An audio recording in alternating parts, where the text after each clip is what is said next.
11 वर्षांचा पिरियड आहे हा. खूप टाईम झाला. 2015मध्ये माझी 10वी पास आउट आहे इथून. आणि खूप टाईमपासून बघत वाटते मला कधी शाळेमध्ये बोलवत आहे. म्हणजे आज पण मी असं बोलत वगैरे तयारी नाही केली, पण आज आमचं म्हणजे बोलतोय. आणि 2-3 वर्षाखाली सरांकडे गेट कार्यक्रम ठेवला होता. त्यावेळेस माझ्यापर्यंत निरोप आला होता. पण माझी जिद्द होती की जोपर्यंत माझं काहीतरी होत नाही किंवा पूर्ण सन्मानाने बोलवलं जात नाही तोपर्यंत मी शाळेमध्ये जाणार नाही. त्यावेळेस पुण्यामध्ये होते, पण दिवाळीच्या नंतरच काहीतरी कार्यक्रम ठेवलेला होता. सो होते मी गावाकडं. पण मी माझ्या क्लासमेट्स वगैरे पण म्हणलेली की ज्युनियर बऱ्याच मुली होते, आरती दिसले वगैरे, त्यांचं काही नाही झालेलं असेल आणि आपण शाळेमध्ये तर हुशार म्हणून अशी ओळख होती. पण आज काही नाही आहे किंवा हातामध्ये काही नाही आहे आणि काय करून घेऊन जाणार नाही काय शाळेमध्ये. मी शाळेमध्ये असताना प्रत्येक गोष्टीमध्ये सहभागी होते. असं नसतं की फक्त अभ्यास किंवा मग फक्त खेळ वगैरे. अभ्यासाचे होते, खेळातले होते, परत बाकीचे जे काही कार्यक्रम असतील त्या सगळ्यामध्ये पण पार्टिसिपेट करायचे.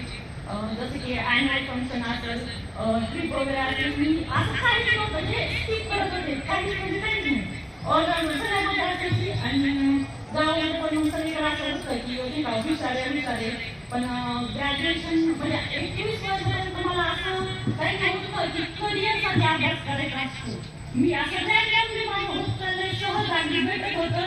आणि मला हे पण सांगायला आवडेल की बाबावाडीतून ह्या शाळेमध्ये शिकलेली मी पहिली विद्यार्थी. माझ्या शाळेमध्ये गावामधून जेव्हा इथं टाकलं त्यावेळेस सगळ्यांनी खूप लोक हसायचे की नाही का फक्त हिला एकटीला तिकडे टाकलेलं होतं, बाकी सगळ्या मुली निसूरला आणि जळगावच्या शाळेमध्ये होत्या. आणि मला बस नव्हती सगळीकडे, बस पण नव्हती आणि डायरेक्टली ॲटो पण येत नव्हती. म्हणजे मला तेलगावला जाणाऱ्या ॲटोने भोगापर्यंत यावं लागायचं, परत तेलगाव ते दिंडूर येणाऱ्या ॲटोनं दिंडूरपर्यंत यायचं. आणि असं कधी नव्हतं की आम्ही काय शाळेमध्ये पोहोचलो कधी पण उशिरा होऊन जायचा. पण शिक्षकांनी पण असं कधी नाही केलं की तुम्हाला लेट वगैरे झाले किंवा काही असं रागवले बोलले, कारण सर्व सरांना पण माहिती होतं. सर पण सपोर्टिव्ह होते. 2021 मध्ये माझं ग्रॅज्युएशन झालं आणि मी एमपीएससी करायचा डिसिजन घेतला. म्हणजे जास्त असं ऐकलं होतं. आणि त्यावेळेस कसं असं म्हणजे पूर्ण असं नसतं बाबा फक्त काहीतरी करिअर करायचंय किंवा काही. माझं फक्त एवढंच होतं की लग्नाच्या आधी काहीतरी जॉबला लागली पाहिजे. जोपर्यंत जॉबला लागली नाही तोपर्यंत लग्न करायचं नाही. आणि आई वडील पहिल्यापासून सपोर्टिव्ह वगैरे. म्हणजे मला कधी म्हणून असं झालंच नाही की समज तू मुलगी आहे किंवा तू हे करू नको ते करू नको म्हणून. माझ्या घरामध्ये मी मोठी आहे आणि दोन्ही भाऊ लहान आहेत माझे.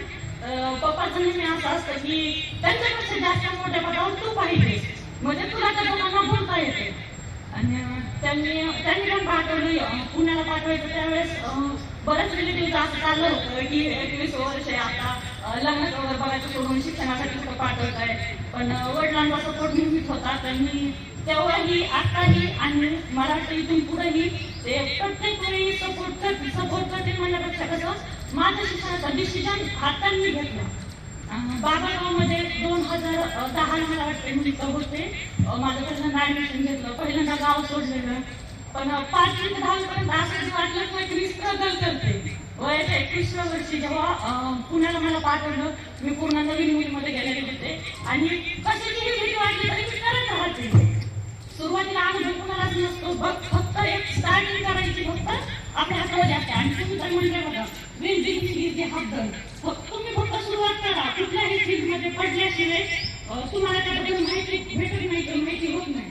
आणि एकदा सुरुवात केली की मग बरोबर सगळं होऊन जातं. ऑटोमॅटिकली सगळ्या गोष्टी समजायला लागतात, भेटायला लागतात. मग आपण स्वतःहूनच त्याच्यासाठी मार्ग बनवत राहतो, विचारणा वगैरे करत राहतो.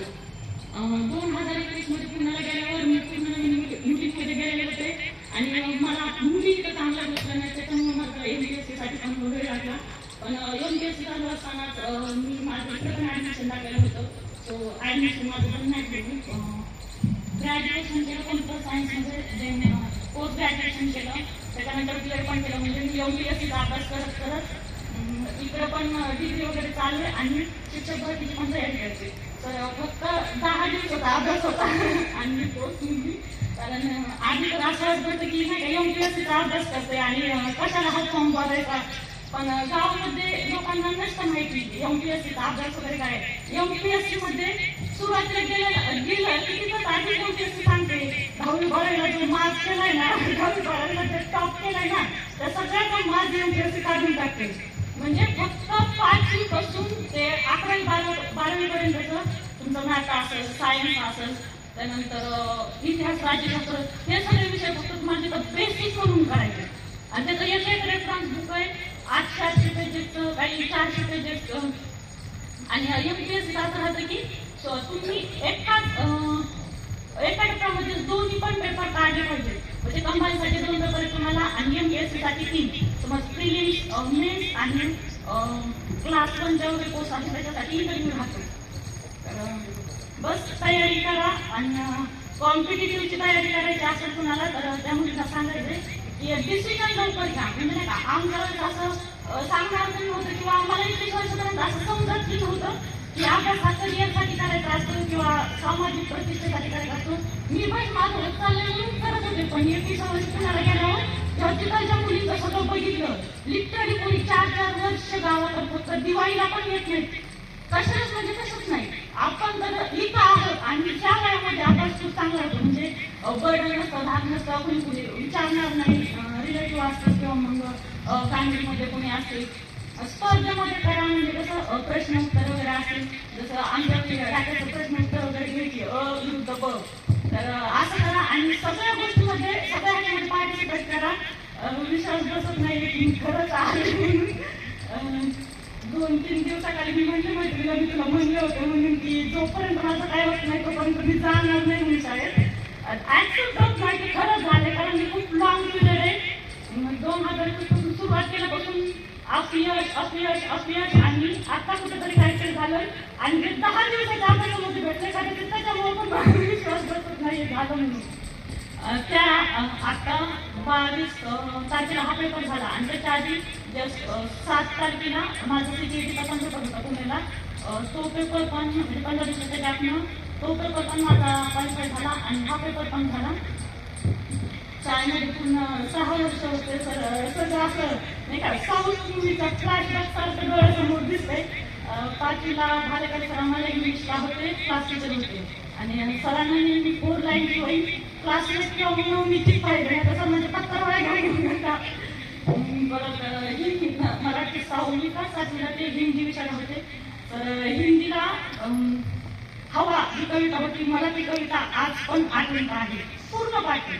म्हणजे आहे माणसामध्ये असं सांगतात की काही काही वेळेस नाही का स्मृतीमध्ये काही गोष्टी आल्या ना, म्हणजे आपण शाळेमध्ये गेलेलो होतो, पहिला दिवस असेल किंवा असं काहीतरी त्याचा परिणाम आपल्याला एवढा होतो की कधीही आपल्याला ती गोष्ट